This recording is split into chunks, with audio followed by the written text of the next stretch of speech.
Okay, so now we're going to go ahead and look at is a distribution normal.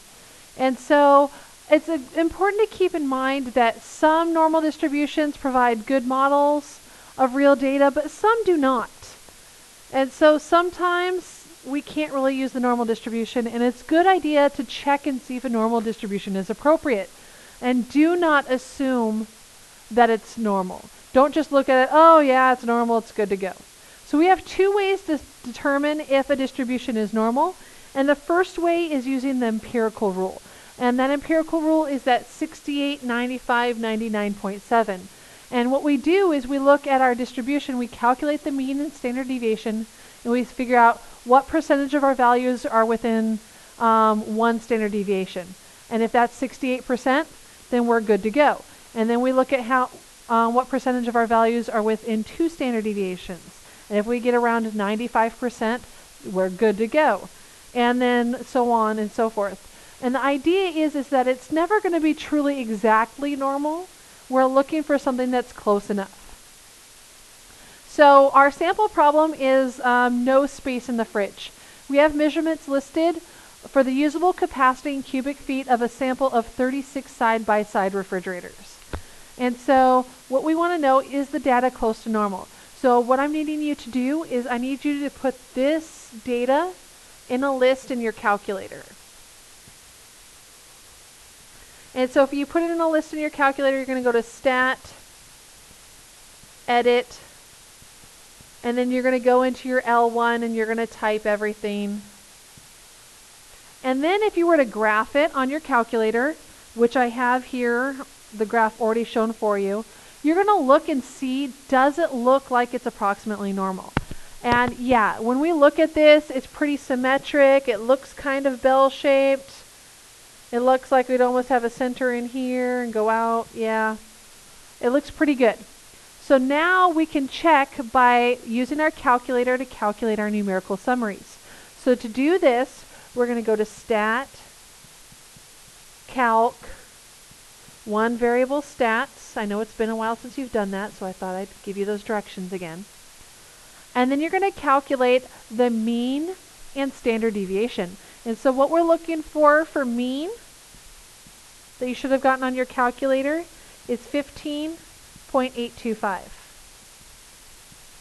Now there are two standard deviations on your calculator. It calculates it using the standard deviation formula for a sample and a standard deviation formula for the population. And we are actually using a sample of side-by-side refrigerators, so we're looking for the one that looks like SX. And that's the standard deviation we want. And we end up with 1.217 when we round. And I use 3 decimals with my standard deviation because my mean had 3 decimals. And I want to stay consistent that way. So now I'm going to go ahead and flip to the next page. It has the same information. Just going to go ahead and write that again. So our mean was 15.825. Our standard deviation was 1.217. And now I'm going to go ahead and I'm going to take a look at that. I'm going to do step 3 up here. So when I'm looking at my normal curve, if it was a normal curve, this would be my mean, and that would be 15.825. Now, if I wanted to calculate going out one standard deviation, here's one standard deviation above, one standard deviation below. And so what I'm going to do is I'm going to go ahead and add that 1.217 to my mean, and that's going to tell me this value right here.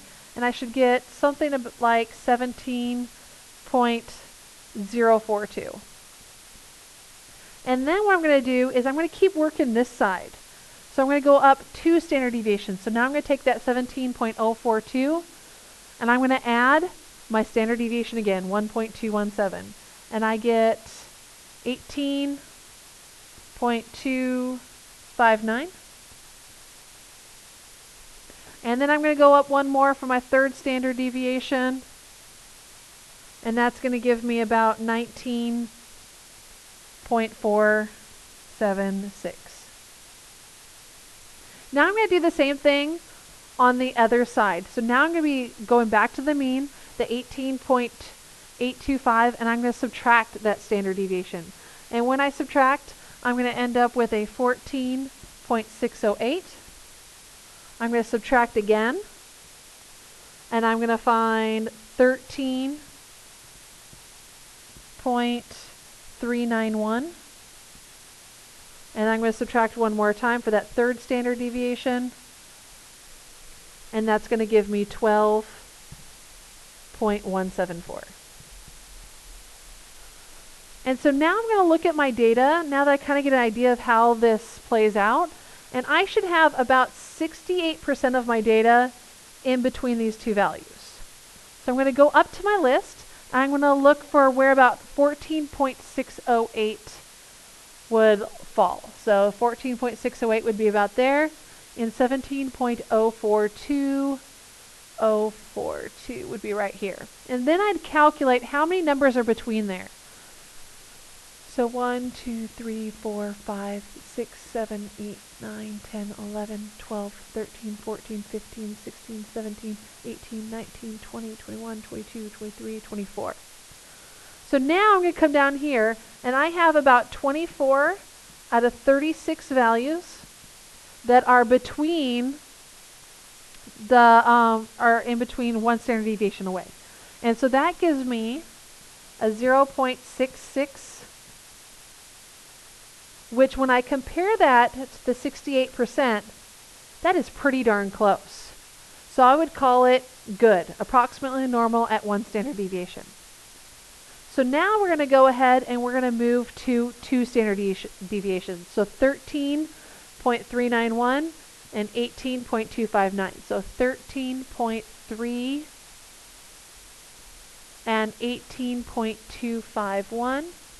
So it looks like everything but two of them are in there. So that gives me 32 out of 36.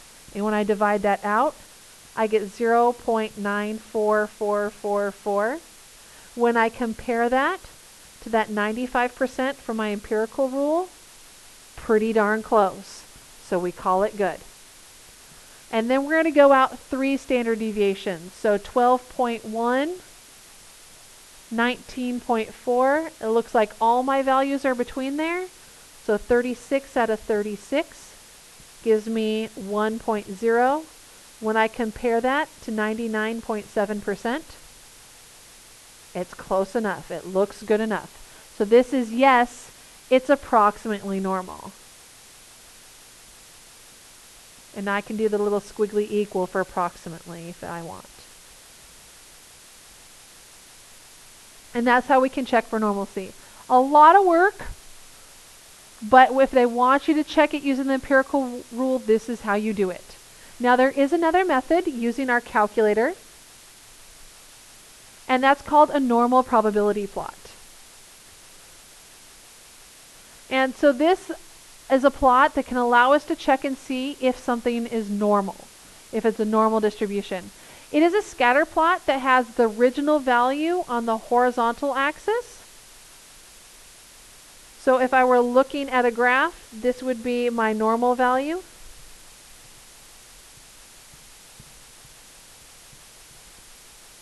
And then on my y-axis would be our z-score.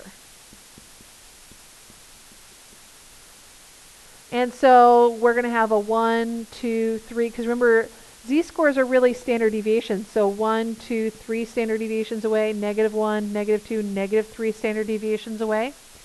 And the idea is that with the scatter plot, we want it to be close to a straight line. Now it doesn't have to be exactly a straight line, but if it's close to a straight line, then it's approximately normal. So when we look at our calculator directions over here, this looks pretty close to a straight line. It's a little off right here, but it's not bad. And so it is quite linear. It's really close. And so it's good enough to be a normal distribution. So what I'm going to go ahead and do is I'm going to pull up my calculator that has our information from the last problem, and I'm going to show you how to do a normal probability plot on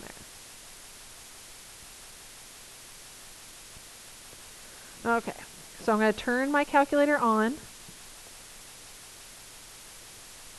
And if we look in my list, I've got all those fridge values in there. So I'm going to go into a second stat plot. I'm going to go into the first one. It's on. And I'm going to come down here, and if I go to the very last graph, that's our normal probability plot. We're going to use data from L1, and we're going to plot that on the x-axis, which is standardly set up that way, and then we're going to hit graph. And I don't see anything. So we're going to use our Zoom 9 best friend to help us out, and look how linear that plot is. And so that just reaffirms all that work we did, that our distribution is approximately normal. Okay, so now we're going to go ahead and we're going to look at some normal probability plots and compare them to the histograms. Because it's always a good idea to see a histogram first to know if it's worthwhile.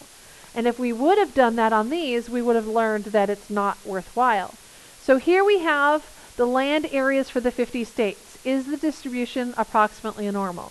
So when I'm looking at this, there's definitely an outlier. Geez, I wonder what state that is that has the biggest area. Maybe Alaska? And it is definitely right skewed, because this is where our tail is. Now when we look at that probability plot, that does not look linear in any way or form. If we're connecting that, that looks very curved. And there's our little outlier. And so now when we're looking at this, because it's not linear,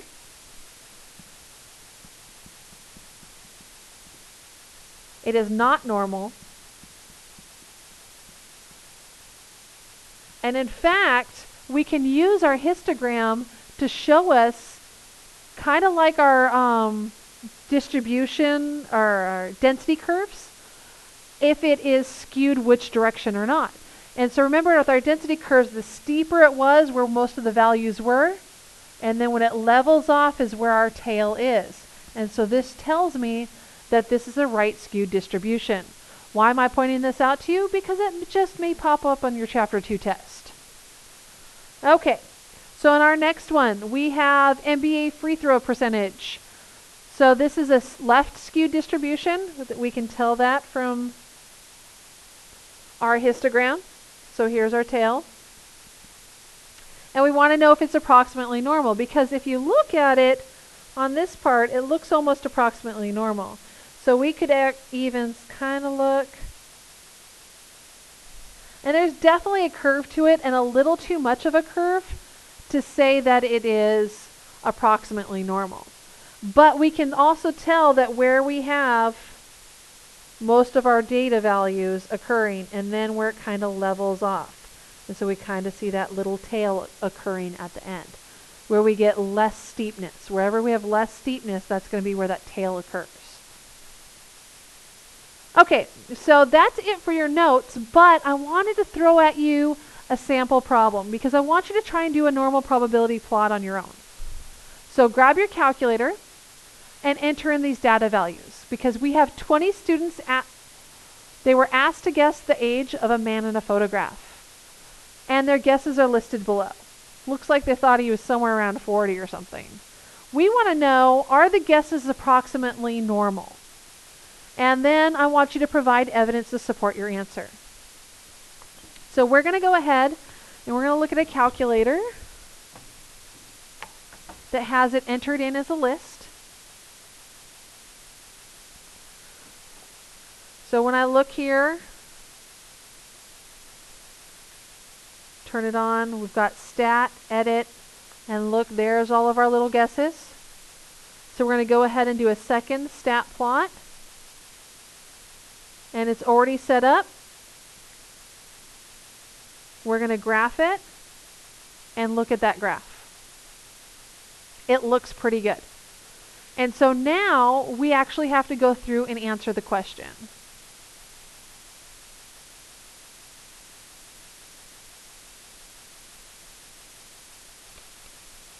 So I just wanted to be able to refer to that graph. Okay. So we want to know, are the guesses approximately normally distributed? Provide evidence to support your answer.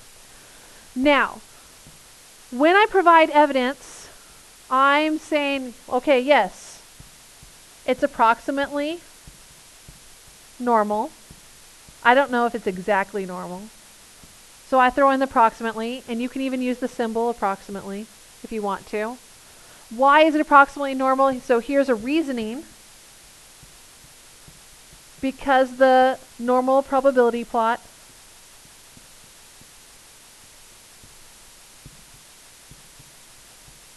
is approximately linear. Not exactly linear. There's a little bit of a hiccup right in here. Now, the answer on its own is not enough evidence because you're referring to a normal probability plot that they have no idea what it looks like.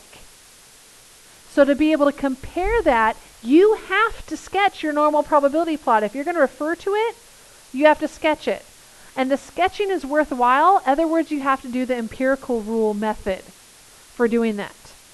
So here I'm going to go ahead and put in our z-scores here. I'm going to sketch. And remember, when you're sketching, you're just getting, it's a sketch on your paper. And right now I'm tracing. But what if I was to pull that away? That's what my normal probability plot would look like from just a sketch. So if you just sit in there and put in all those little dots, just so we get an idea of what it looks like. It's a sketch. We know it's not going to be perfect. It's not going to be exact. You have to be able to sketch that out to provide evidence to your statement. Okay, so that's it for chapter 2. And there will be some flashcards online, so take a chance, look at those flashcards, and we'll see you next chapter.